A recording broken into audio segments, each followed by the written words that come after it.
faut que tu danses si tu penses qu'on est bon, toi et moi. Bébé, faut que tu danses si tu penses qu'on est bon, toi et moi. Bonjour Midsizer. Bonjour. Très heureux de te recevoir ici à Bruxelles. Merci.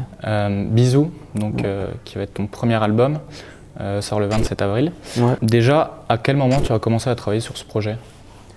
Dès la sortie du code, j'ai travaillé dessus. Allô mon amour, je suis dans votre cour.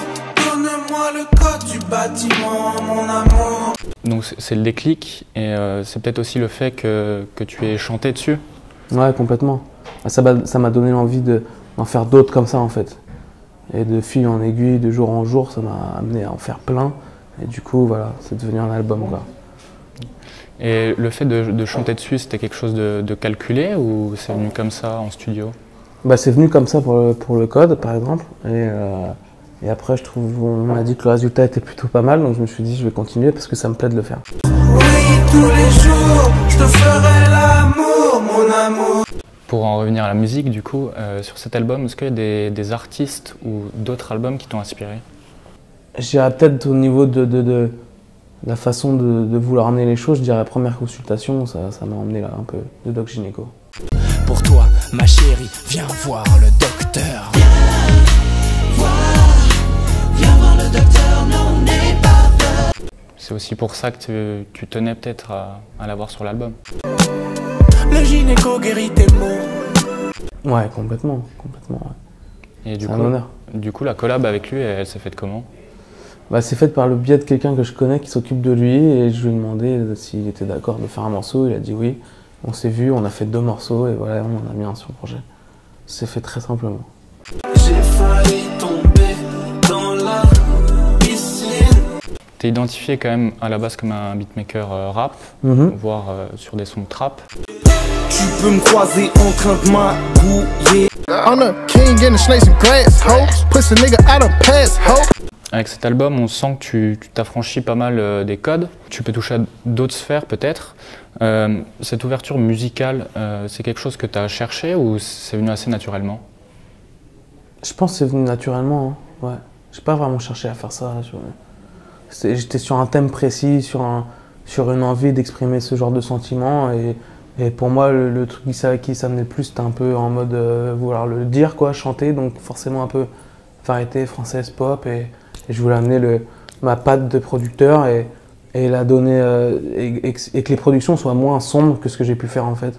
Vraiment pour pouvoir aborder le sujet de manière assez éclaircie, tu vois, qu'il n'y ait pas trop de nuages, quoi. Que ce soit assez un peu ensoleillé quand même. Une question aussi, est-ce que quand tu produisais ta musique, quand tu as commencé par la trappe, etc., est-ce que tu sentais que tu étais prédestiné à s'ouvrir vers d'autres genres musicaux? Parce que je pense dernièrement à Eddie Depréto, qui m'a dit que vous étiez en contact et que quelque chose allait peut-être naître. Est-ce que tu avais déjà cette vision-là? De sortir de mon environnement musical, tu veux dire? C'est ça, ouais. En fait, ouais, enfin, je me suis jamais mis de barrière, quoi. Je me suis dit, si j'ai envie de faire quelque chose, je le fais, peu importe le style.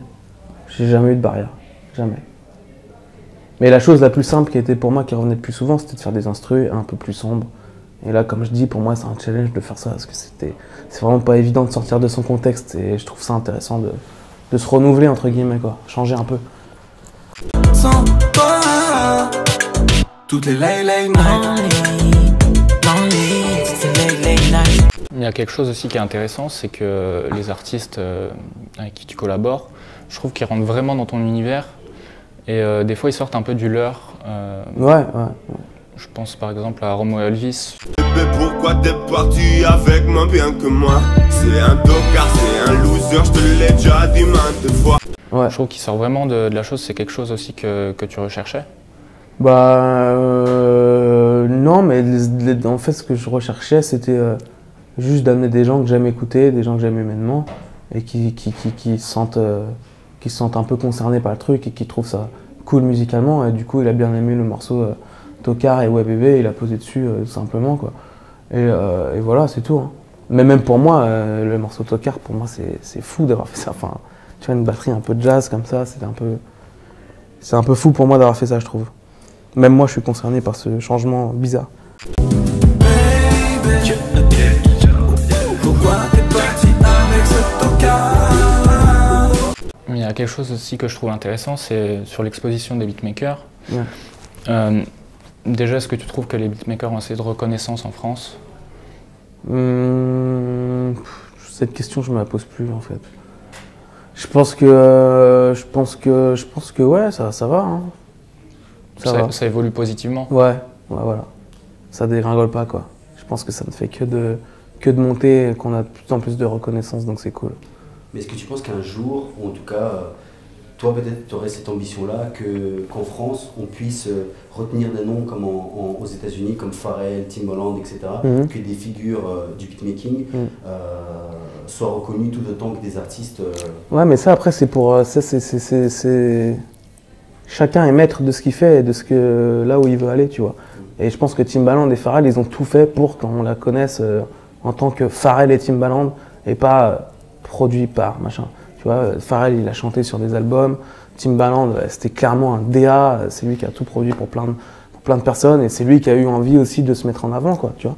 Et je pense qu'ils étaient plus dans la logique d'aller chercher des artistes plutôt que de faire à la demande d'un artiste, tu vois. Ils ont plus, pour moi, été des gens qui ont créé des artistes, plus que des gens qui, tu vois. Donc c'est pour ça qu'ils sont comme ça. Ouais, complètement. Moi j'adore ça, j'aimerais bien trouver des nouvelles personnes que personne connaît et travailler avec eux à fond sur un projet, développer des artistes, des gens talentueux. J'aimerais vraiment, ouais, c'est un peu dans mes ambitions de faire ça. Ouais. Moi, je trouve que sur l'album, tu le fais quand même un petit peu, puisqu'il y a des artistes, notamment féminines, qui sont pas très connues. J'aimais quand c'était une fête, quand il n'y avait pas de prise de tête, tu me chantais des je t'aime. Mais au final, le rendu est excellent, quoi. Ouais, c'est gentil, merci. C'est gentil pour elle aussi, du coup. Mais ouais, bah, il y a Aja du groupe La Femme, qui du coup, c'est elle qui prête la voix au groupe La Femme sur la majorité des tracks. Je ne peux plus cacher ma avec des histoires qui finissent toujours en drame. Et il y a Clara Capagliani, Capagli, pardon. T'as replongé mon beau, j'ai succombé trop tôt. Qui fait partie du groupe Agar Agar, et j'adore sa voix, donc du coup je l'ai invitée. I will leave the frost leaching through the ditch. Elle a jamais chanté en français, donc du coup c'était un challenge pour elle aussi de le faire. Et il y a Lolo Zouaï et Bonnie Banane.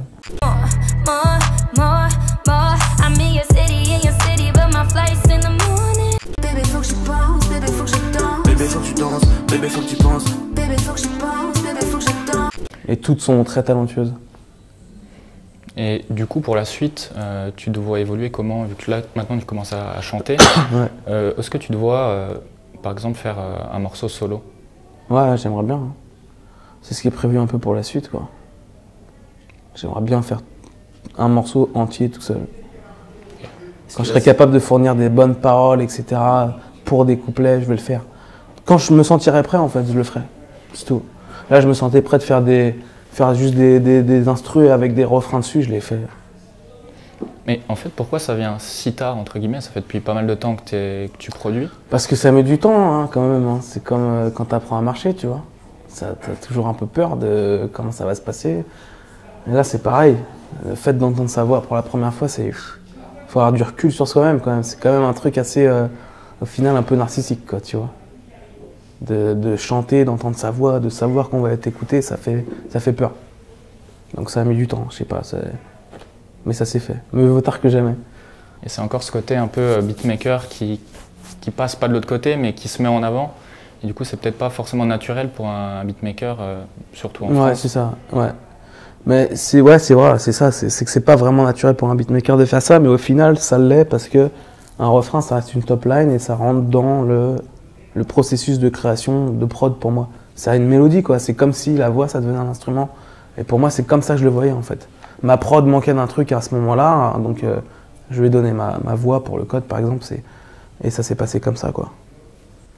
Très bien, merci Midsizer. Merci à vous. Ouais, je suis le boss, appelle-moi Austin. Je te prendrai à l'arrière de mon Austin. T'es la plus belle de tes copines. C'est moi qui aimerais avoir le premier rôle dans ton film. I said,